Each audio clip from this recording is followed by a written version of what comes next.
Selamat datang kembali. Oke, kali ini kita akan gali lebih dalam ya. Bab 5, makan lebih sedikit, hidup lebih lama. Sains di balik rasa lapar dan kesehatan. Kita sering banget dengar nasihat itu kan, makan sedikit biar sehat. Tapi apa iya ada sains kuat di baliknya, sampai bisa bikin hidup lebih lama? Betul. Jadi misi kita kali ini, yuk kita telusuri penemuan-penemuan kunci, terus mekanisme seluler yang nyambungin kalori, senyawa tertentu, sama penuaan. Siap ya? Mari kita bedah. Siap. Pertanyaan intinya kan memang itu. Bisa nggak sih kita sengaja ngatur makanan atau pakai senyawa yang niru efek lapar gitu untuk benar-benar nambah umur dan masa sehat kita? Health span ya. Ya, health span. Ini bidang riset yang, kompleks, tapi juga menarik banget. Kita bakal lihat nih gimana penemuan gak terduga dari tanah di pulau terpencil. Pulau Paskah itu ya. Nah, betul. Pulau Paskah. Gimana itu membuka pemahaman baru soal jalur penuaan di sel kita? Dan gimana ini nyambung sama ide kuno soal, yaitu, membatasi makan? Oke, ceritanya mulai dari Pulau Paskah, Rapa Nui. Ada sampel tanah, terus ada bakteri unik, Streptomyces hygroscopicus, Iya. dan ada senyawa namanya rapamisin dari ahli biokimia Suren Sehgal.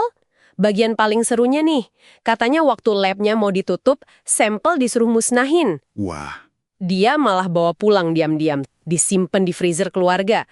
Nekat banget ya. wow. Itu sih cerita film hampir ya. Diselundupkan di freezer.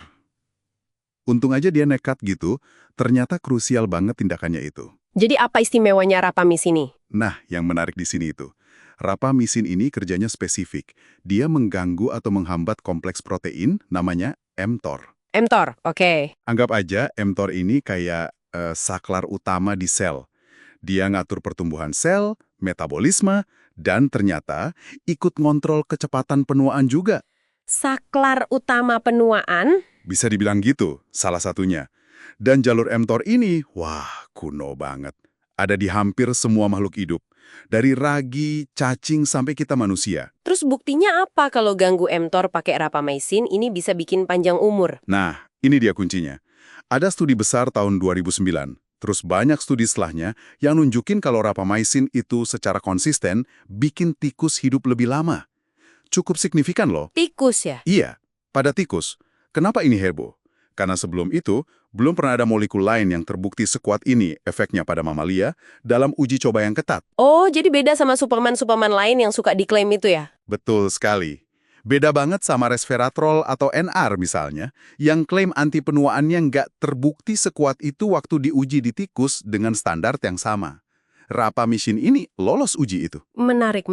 Efek rapamycin yang hambat mTOR ini kok jadi ingat konsep yang lebih tua ya? Soal pembatasan kalori atau caloric restriction, CR. Tepat. Ada cerita Luigi Cornaro itu kan, dari abad ke-16 di Italia, makannya dikit banget, cuma sekitar 12 ons sehari katanya.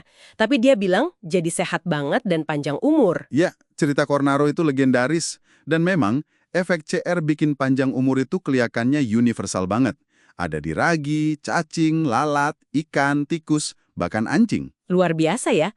Gimana sains menjelaskan itu? Sains modern mulai ngerti mekanismenya. CR itu salah satunya dia mengaktifkan sensor bahan bakar di sel, namanya AMPK. AMPK? AMPK ini kasih sinyal untuk ngerem si mTOR tadi. Jadi mirip kerjanya sama rapamycin kan? Sama-sama ujungnya ngerem mTOR. Oh, jadi nyambung di situ ya jalurnya? Iya. Dan pengereman mTOR ini, baik oleh CR atau rapamycin, itu memicu satu proses penting banget, namanya autophagy. Autophagy? Yang artinya makan diri sendiri tuh ya. Agak ngeri kedengerannya. Haha, iya istilahnya gitu. Tapi ini proses bagus banget sebetulnya. Autophagy itu kayak program bersih-bersih internal sel. Bersih-bersih. Maksudnya gimana? Jadi sel itu makan bagian dirinya yang udah tua atau rusak. Protein-protein usang, organel yang udah nggak benar kerjanya, itu dilahap terus komponennya didaur ulang. Oke, recycling di dalam sel. Persis. Kayak bersih-bersih rumah gitulah, tapi di level sel. Ini penting banget buat jaga sel tetap sehat. Tanpa autophagy, organisme bisa cepat rusak dan mati. Oke. Jadi intinya baik CR maupun rapamisin itu kerjanya sebagian lewat autofagi nih ya, bikin sel lebih rajin bersih-bersih. Kelihatannya begitu. Itu salah satu mekanisme utama kenapa mereka bisa memperlambat penuaan. Nah, kalau memang seefektif itu di hewan coba, kenapa kita belum pakai rapamisin buat anti penuaan pada manusia secara luas? Pasti ada kendalanya dong? Tentu ada. Kendala utamanya itu efek samping. Rapamisin itu kan aslinya obat imunosupresan. Penekan sistem imun? Betul, dipakai buat pasien transplantasi organ biar badannya nggak nolak organ baru. Nah, kalau dikasih ke orang sehat, risiko infeksi atau masalah imuno lainnya bisa meningkat. Jadi dilematis kan? Iya juga ya, jadi menimbang manfaat versus resiko. Persis. Gimana cara dapat manfaat anti penuaannya tanpa kena risiko imunosupresinya? Itu tantangan besarnya. Mungkin dosisnya, cara pemberiannya, perlu diatur banget. Selain efek samping, ada lagi nggak? Mungkin dari sisi persetujuan atau regulasi. Nah, itu dia masalah kedua. Kerangka medis kita sekarang, sebut aja kedokteran 2.0, fokusnya kan ngobatin penyakit yang udah muncul. Iya, kalau sakit baru diobatin. Betul. Konsep memperlambat penuaan itu sendiri sebagai tujuan pengobatan itu masuknya ke visi kedokteran 3.0. Dan ini masih belum diterima luas oleh regulator. Jadi susah dapat izin uji klinis ya? Susah kalau tujuannya bukan mengobati penyakit A atau B, tapi menargetkan penuaan, itu belum ada presidennya. Makanya ada riset-riset alternatif yang cerdik. Contohnya? Ada proyek penuaan anjing, Dog Aging Project, oleh Matt Kaeberlein.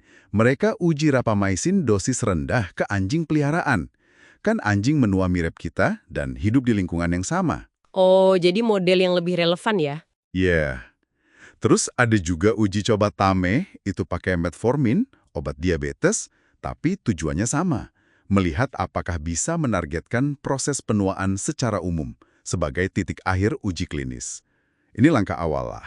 Oke, jadi kalau dirangkum nih, ada hubungan ilmiah yang kuat ya antara rasa lapar ini atau setidaknya jalur seluler kayak mTOR yang aktif pas nutrisi terbatas dengan potensi hidup lebih lama. Sepertinya begitu. Baik lewat puasa atau CR langsung, maupun lewat senyawa kayak rapamycin yang meniru efeknya. Sains nunjukin ada kemungkinan kita bisa ngutak-atik laju penuaan. Nah, pertanyaannya, apa artinya ini semua buat Anda yang mendengarkan? Nah, itu dia. Meskipun ide minum obat kayak rapamycin buat awet muda bagi orang sehat itu masih jauh ya, masih riset dan banyak perdebatan. Masih belum direkomendasikan lah ya. Jelas belum. Tapi prinsip di baliknya itu ngasih pertanyaan penting buat direnungkan oleh Anda. Dengan kita tahu soal jalur kayak MTR dan pentingnya autofage ini, gimana pemahaman ini bisa ngasih info buat pendekatan Anda sendiri ke pola makan dan kesehatan jangka panjang? Maksudnya? Ya, bahkan tanpa intervensi obat atau diet yang ekstrim banget, apa ada penyesuaian kecil dalam gaya hidup atau pola makan yang mungkin terinspirasi dari sains ini? Sesuatu yang bisa Anda pikirkan dan coba terapkan mungkin. Itu pertanyaan bagus untuk dibawa pulang.